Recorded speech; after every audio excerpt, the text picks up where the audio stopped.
ESPN has reversed plans not to televise the national anthem prior to tonight's Monday Night Football game after the tragic events that unfolded overnight in Las Vegas. The network will now air the national anthem, followed by a planned moment of silence at Arrowhead Stadium. The Disney and ESPN plan to pass on airing the anthem live this week amid an ongoing controversy regarding players kneeling as an act of protest that has emerged as a national conversation.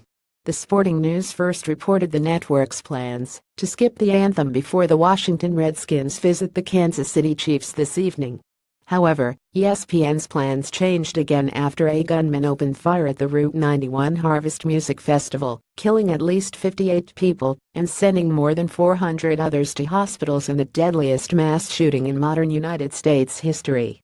September 24, 2017. Landover, MD, USA. Washington Redskins president Bruce Allen stands with Redskins players arm in arm during the national anthem prior to their game against the Oakland Raiders at FedEx Field.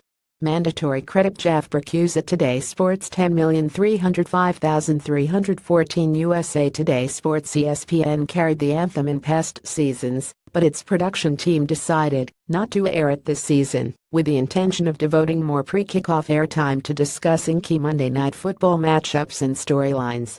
That plan hasn't exactly worked out, as the first MNF telecast of the season fell on September 11, so the network aired the anthem. The network did not air the anthem in Week 2, but showed it prior to the Week 3 game, when Dallas Cowboys owner Jerry Jones famously joined his team on the field and briefly kneeled before the anthem started. The anthem was among the biggest storylines of the week, coming off a series of comments by President Trump that put a spotlight on anthem protesters. Protesting during the Star-Spangled Banner began last season when then San Francisco 49ers quarterback Colin Kaepernick declined to stand prior to a preseason game as a way to bring attention to police treatment of blacks and to social injustice.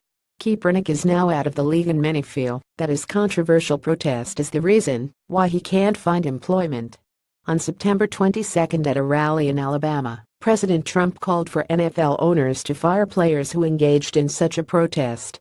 Trump used derogatory terms when referring to the player who protested during the anthem, which resulted in even more protests the following week.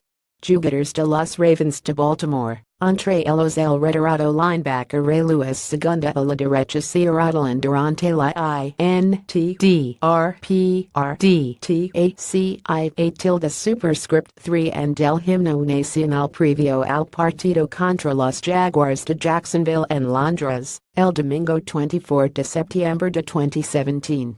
AP photo Matt Dunham, copyright 2017, The Associated Press. All rights reserved. More than 100 NFL players knelt to raise their fists in defiance during the national anthem during Week 3, the first weekend of action following Trump's rally. Many players went back to business as usual during Week 4, with the vast majority standing during the anthem. Some still took a knee in protest, and Oakland Raiders star Marshawn Lynch showed up to his game in an Everybody vs. Trump shirt.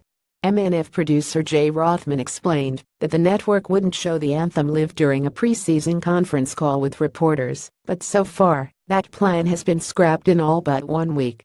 It seems so far that ESPN will continue to air the anthem as long as it's newsworthy and or falls on a patriotic anniversary or on the heels of a national tragedy.